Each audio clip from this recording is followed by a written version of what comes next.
The moment I exited the aircraft in Guangzhou, I sensed trouble. For 2 decades, Mr. Lo, my grandfather's personal driver, had never failed to collect me from the airport. This time, however, he was nowhere to be found. A sleek black Audi with dark-tinted windows sat idling at the curb instead, the exact vehicle brand my father preferred. A young man in formal attire and an expressionless face approached me. Speaking in Mandarin, he informed me that my parents had dispatched him. I hadn't informed them about my arrival. My heart rate increased, yet I maintained a pleasant facade and pretended everything was normal. Naturally, I replied, acknowledging their thoughtfulness. The journey passed in uncomfortable silence, while anxiety twisted inside me like a tightening coil. Guangzhou's illuminated skyline swept by, with neon lights reflecting off the wet pavement. I clutched my phone, considering whether to contact my attorney, but my instincts told me to be patient. Arriving at my family's traditional 3-story villa in the old neighborhood, I anticipated feelings of comfort and fond memories. Instead, the atmosphere felt hostile and threatening. My mother occupied the dining area, reviewing documents as though it were an ordinary evening. My father stood near the glass, swirling whiskey in his tumbler. Neither appeared startled by my presence. I dispensed with formalities and stated we needed to discuss something. My mother released a weary breath and set her writing instrument aside, remarking that my appearance was inevitable. I demanded to know about grandfather's manufacturing facility and why operations had ceased. My father took a drink before delivering his stunning response. The business no longer belonged to our family. His statement felt like a physical blow. I waited for some explanation or indication this was humor, but received neither. I asked sharply if they had transferred ownership. My mother responded with minimal emotion that the transaction had occurred months earlier. Since I was occupied in New York, they had managed the situation themselves. They spoke of it as casually as discarding worn footwear.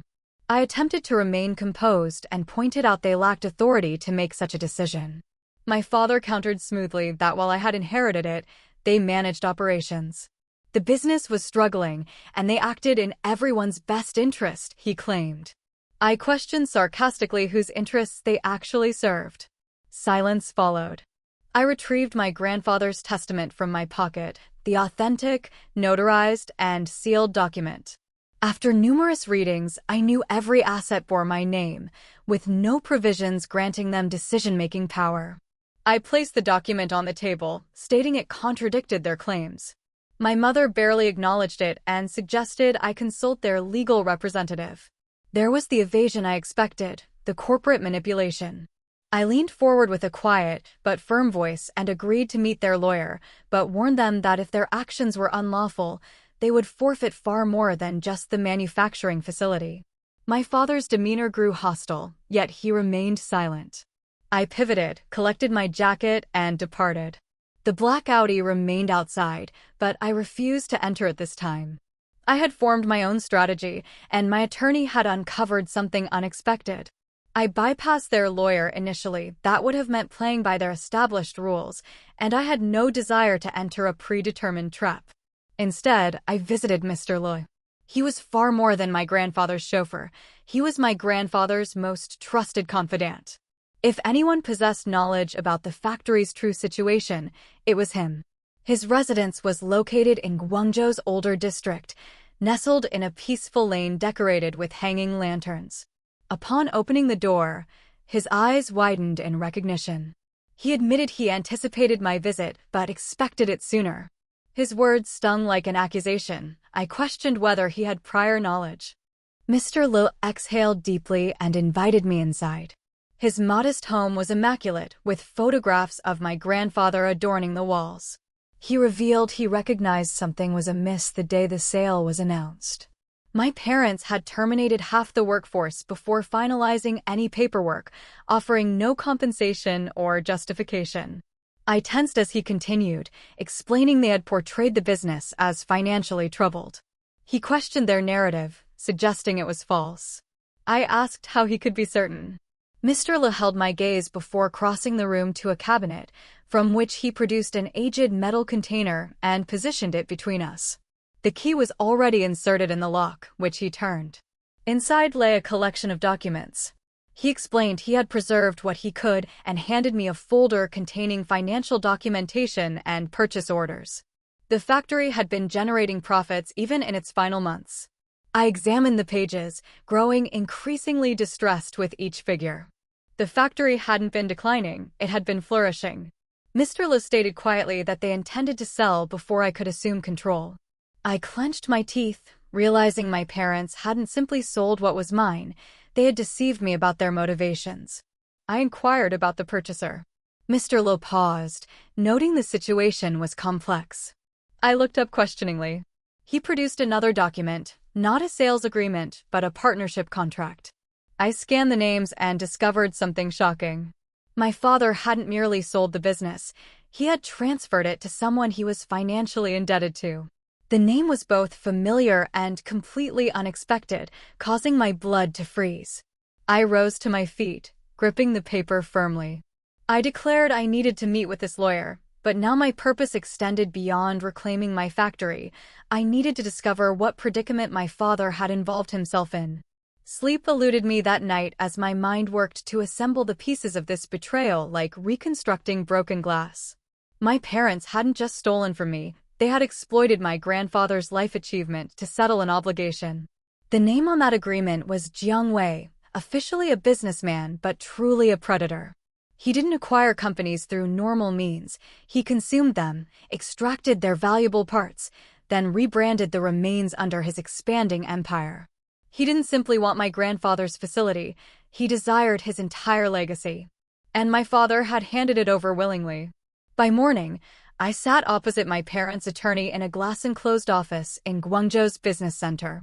Mr. Sun was his name, and he possessed the unpleasant confidence of someone convinced of victory.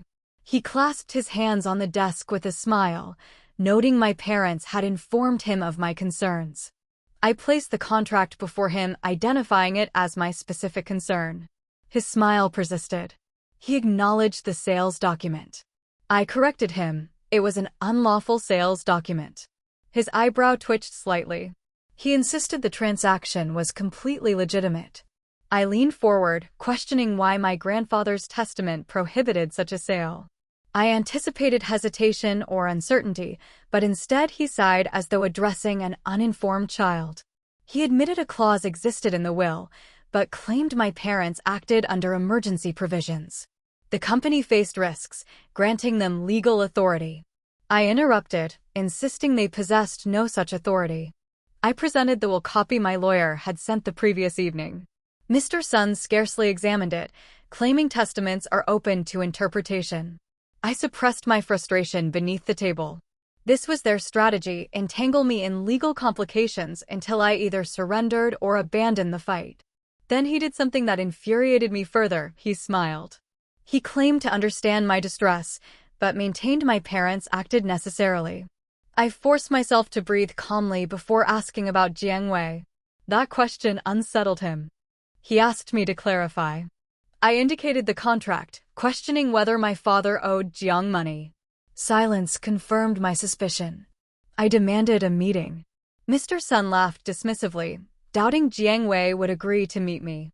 I stood, declaring he would meet me once he learned my parents sold him something they didn't legally possess. That eliminated his smug expression. He asked in a lowered voice if I understood who I was confronting. I responded affirmatively and questioned whether they did. I departed before he could respond. I wasn't merely going to contest this. I intended to dismantle the entire arrangement. I refused to wait for Mr. Sun to organize a meeting that would have provided time for manipulation, warnings, and tightening their grip. Instead, I proceeded directly to Jiang Wei's headquarters. His office occupied a sophisticated high-rise overlooking the Pearl River, the type of location where power is assumed rather than displayed. The receptionist barely acknowledged me before asking if I had scheduled an appointment.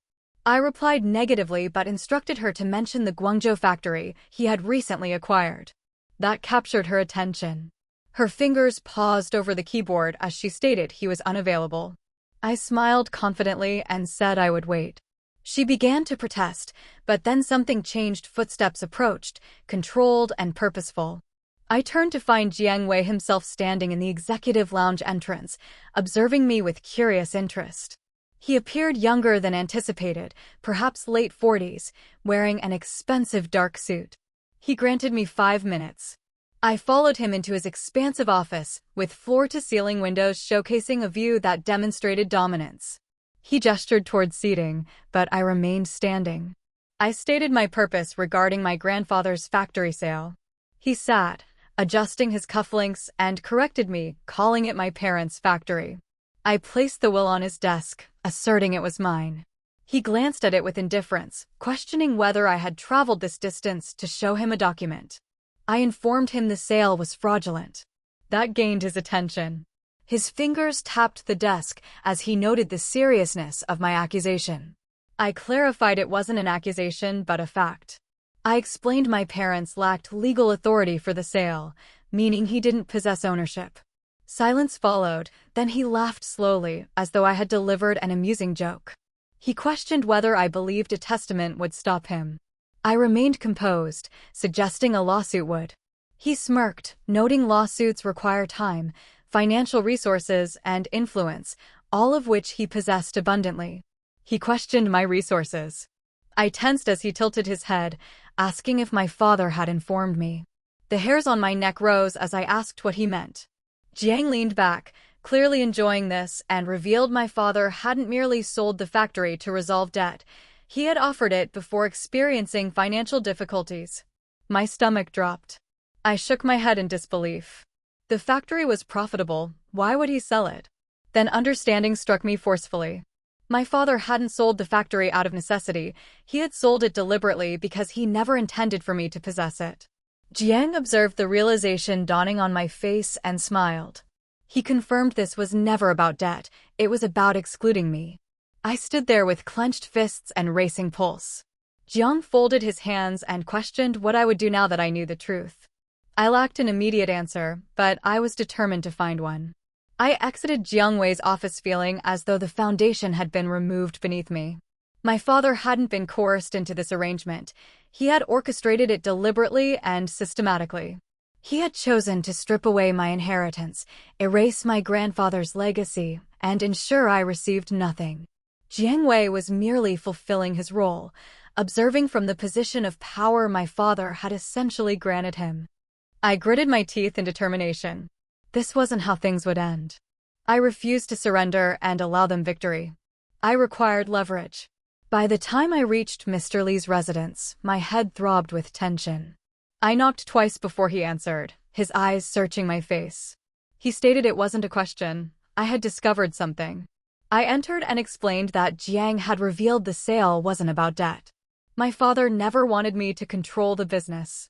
Mr. Li's jaw tightened, admitting my grandfather had suspected as much. I froze, demanding to know more. He sighed, rubbing his temples, explaining my grandfather never stated it directly but harbored doubts about my father. He claimed my father constantly sought an escape route, a way to transform the business into something contrary to its original purpose. I sank into the nearest chair, asking why my grandfather remained silent. Mr. Lu responded that he had communicated his concerns. He left everything in the will. I protested that the will proved insufficient. They sold it regardless. Mr. Lu nodded gravely, then after a pause, approached an old wooden cabinet and retrieved a small locked container. He explained my grandfather was cautious as he handed it to me. I examined the box. It felt substantial and solid. Running my fingers across the top, I noticed his initials engraved in gold. I questioned the contents. Mr. Lu handed me a key, calling it the genuine insurance policy. I opened the container at a dimly illuminated cafe, away from observation. Inside were several folders, neatly organized, each labeled in my grandfather's meticulous handwriting. I reviewed them, bank records, agreements, handwritten notes.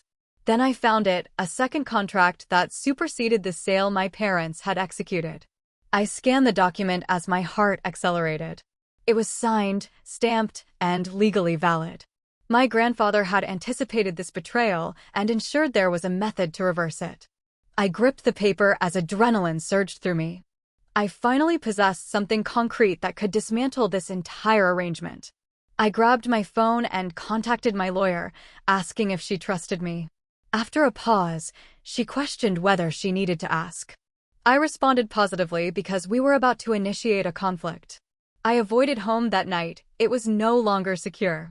Instead, I checked into a modest hotel near the river and spent hours examining the documents my grandfather had left behind. My mind raced, connecting the pieces. The genuine contract wasn't merely a legal loophole, it was a safeguard buried beneath everything my parents had done. My grandfather hadn't just left me the business, he had ensured that if anyone attempted to sell it without my consent, the transaction would be legally void. The company still belonged to me legally. I could reverse everything. I simply needed the willingness to proceed completely. The following morning, I entered my parents' house like someone prepared to destroy everything. My mother was in the sitting room, scrolling through her phone carelessly. My father stood by the window, drinking his customary morning coffee. They barely acknowledged my entrance. I announced I knew about their actions while throwing the contract onto the coffee table. My father glanced at it with disinterest, remarking dismissively about another document. I stepped closer, identifying it as the document, the one that invalidates the sale. That captured his attention. His fingers tightened around the coffee cup. My mother finally looked up, questioning where I obtained it. I smiled coldly, explaining it came from the one person they had overlooked, Grandpa himself. My father's expression darkened as he warned I didn't understand what I was involving myself in. I countered that he was the one lacking understanding. I leaned in, lowering my voice, and revealed I had spoken with Jiang Wei. That made my mother sit up straighter. I nodded affirmatively, adding that Jiang dislikes being manipulated. My father's jaw clenched, claiming this was a family matter and I had no authority to interfere. I snapped back that they had no authority to sell what wasn't theirs. I added that Jiang would soon discover the deal he made with them was collapsing. Silence followed. I could see the calculation and fear in my father's eyes. For the first time in my life, he was the one desperately trying to maintain control. My mother spoke quietly, questioning if I understood what kind of person Jiang Wei was. I laughed, confirming I understood precisely what kind of person he was. That's why he would turn against them once he realized they had involved him in an illegal transaction. I watched panic settle over them. My father began pacing while my mother's fingers trembled. This was the moment, the turning point. Then my father stopped pacing and turned to me with something dangerous in his expression. He asked softly if I believed I had one. I stared him down, responding that I didn't think I had one, but I believed he had lost. Then my phone vibrated. I checked it, a message from my lawyer stating Jiang wanted to meet tonight alone. My heartbeat quickened. I looked back at my father and saw genuine fear in his eyes for the first time. The atmosphere in Jiang Wei's private lounge was dense with cigar smoke and unspoken menace.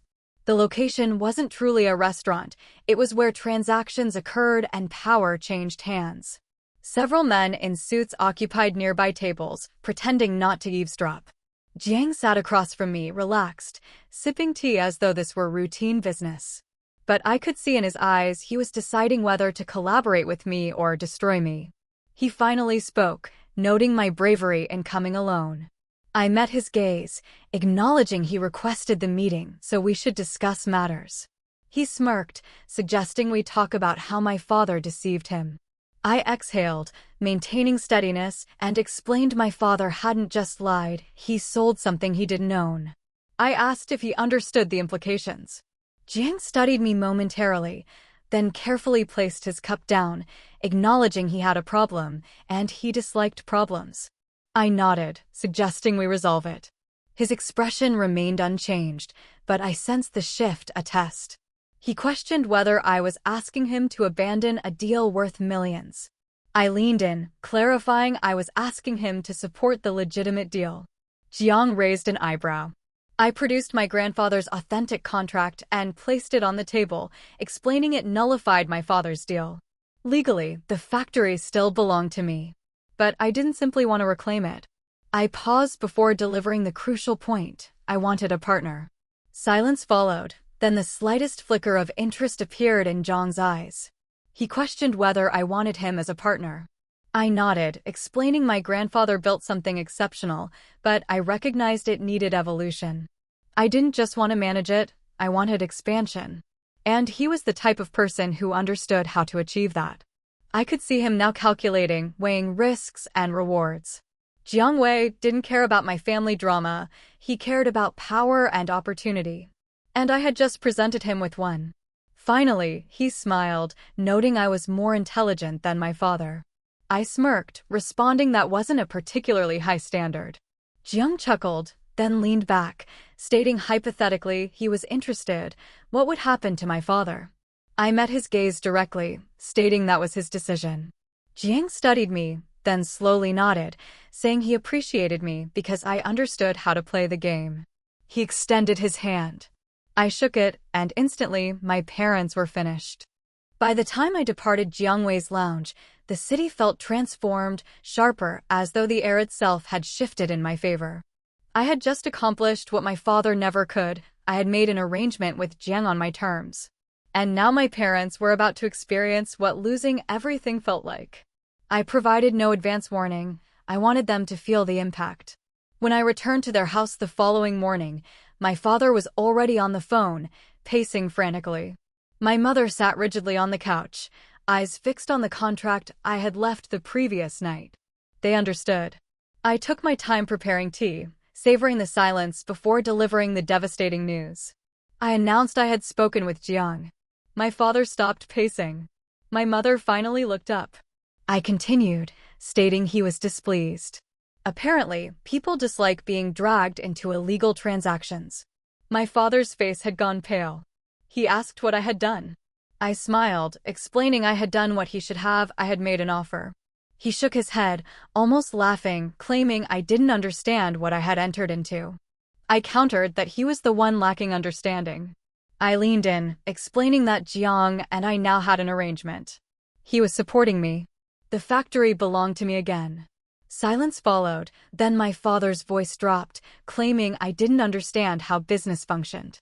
I responded that I understood perfectly.